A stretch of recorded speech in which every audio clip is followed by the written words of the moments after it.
polished, a young fighter, very sound fundamentally, and as you said earlier, Mike, coming from a long line of fighters, you know, it probably helped him to get involved at such a young age.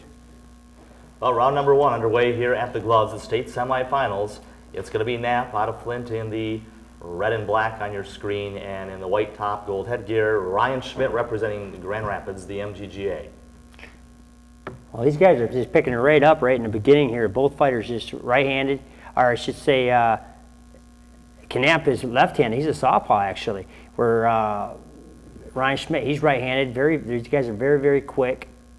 And, you know, they're trying to establish some ground right here and set the tempo of the fight here. Both these fighters are looking very sharp.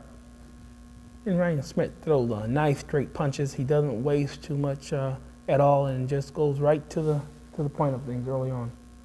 I think Ryan's going to look, just missed a nice little right uppercut there. I think Ryan, as he gets older and matures a little bit more, I think, you know, he's going to really look sharp when he gets into the open division. He definitely has a very quick jab. I like the way he bobs and weaves. He uses his feet. Very defensive type boxer too. Looking very impressive here in the first round against Knapp out of Flint. And he's working the jab against a much taller opponent and having a degree of success with it. I like the way as he's moving, Terry, that and when he finishes up there, he moves side to side. He's not stepping straight back, and I think that's what's giving him some extra time, some extra time to get a few extra points there. Now, right there, he's stepping back, and that's, now he's going side to side. Side to side, actually, as you taught me, Terry, back when I was fighting, is that it confuses the opponent when you can't hit nothing, you can't see it. Well, good point, Tony. And not only is it a good defensive maneuver, but a lot of times it puts you in a position to get your opponent off balance, and you can counter with some good offensive techniques also. Don't take anything from Zachary there. Zachary, Zachary. Oh, nice combination by Schmidt. Nice. And back with a nice three-punch combination. Tell you this, Schmidt, you'll probably be hearing from this guy down the road, boy. I tell you, he's an accomplished little fighter already, and I think really displays a lot of open skills in just the way he moves. He keeps the head active. He throws good straight punches. One thing about Ryan Schmidt, he comes from a really good gym here in Grand Rapids. We don't have Pride Boxing Club no more with Brian Lee. That had closed down temporarily. But as we're watching the replay here, Ryan Schmidt, he comes from Grand Rapids, the MGGA, and those fighters over there are all conditioned. They got some top coaches over there, and Randy Settler and his group there, Dave Packard and them. And I'll tell you what, even the younger guys like this are just in great shape. They get nothing but good sparring from the open fighters over there. Well, very competitive atmosphere there. You got top open fighters there a lot of the times, and occasionally you have pros coming through. Okay, well, underway for round number 2 here. We thank you for joining us on WKTV 25. If you just joined us here at the National Guard Armory, we thank you for the Michigan Golden Gloves 70th Annual. Watching Ryan Schmidt, he's got the yellow hat, headgear, white top, and black trunks, and Zachary Knapp with the red headgear, red top. And Schmidt has got his timing together now. Notice how frequently he's scoring now. It seems like he's kind of closed the gap with that height disadvantage that he's giving away, and he's just on target almost with everything he's throwing right now. Well, remember amateur boxing, 3 rounds. Oh, that right hand rocked him back. That was nice by Schmidt. Nice setup.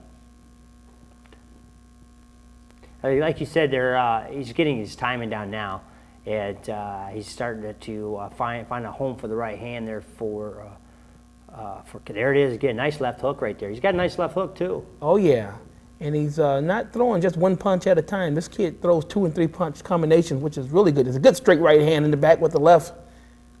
Just a busy fighter. Boy, I like this kid Schmidt. Looping left hook by Knapp. Well, Schmidt really mixing them up too. He would go right with a low jab, but then he'd come right up with that hook towards the head. He's really mixing up his jabs and keeping Knapp at bay there, wondering what he's going to throw at him. Here comes Knapp. Knapp's catching him.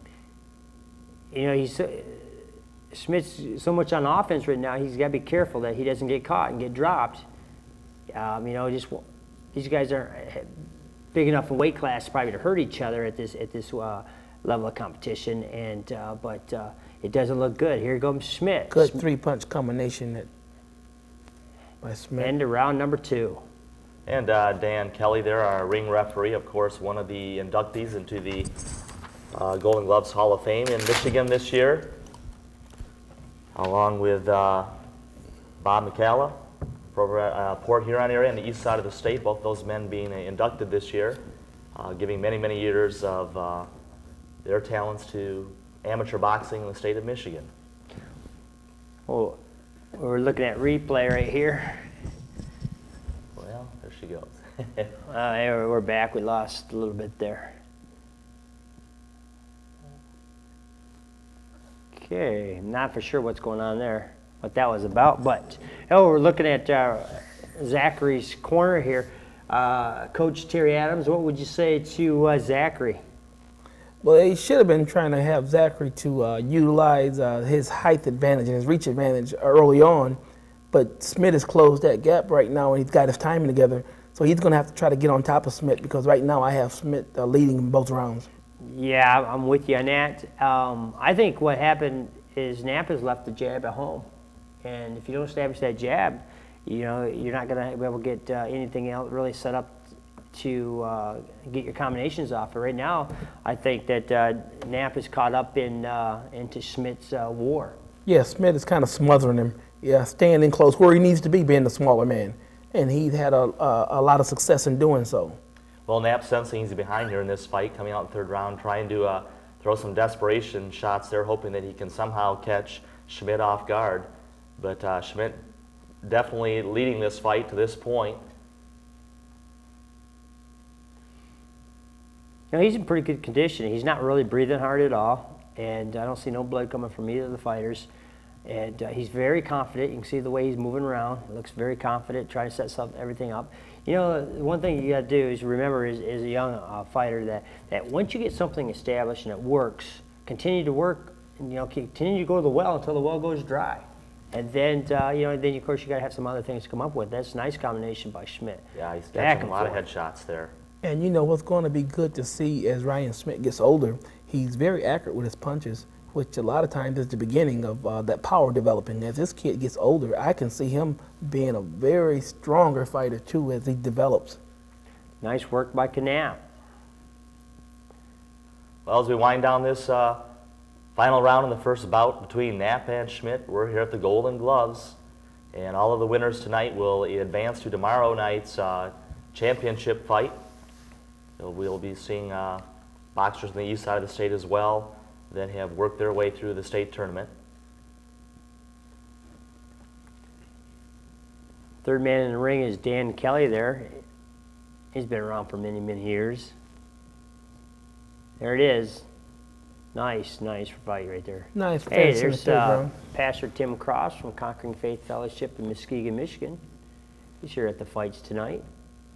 All right, always good to see the clergy out and at an event like this. Yeah, he got some tickets from me, so I got him set up ringside. Well, some of them embrace boxing and some of them scoring against it. Yeah. So the headgears will come off from the respective corners, and we'll be expecting the judge's decision. Of course, 5 judges scoring the fight, each of the fights here this evening, and unanimous decision will determine who wins this. We might talk a little bit about how amateur boxing goes as far as 3 rounds as we see the replay. 20 points wins a round. The person losing the round, depending on if they have a 19, 18, 17, or 16 score, so forth, really depending on how many more scoring blows, a preponderance of blows, basically in sets of 3 that their opponent has. It's kind of a difficult concept to understand, but basically if you just remember that a winning boxer gets 20 points in the round, only 3 rounds. They go very quickly, but you cannot underestimate the amount of energy that is expended in a fight, and there we see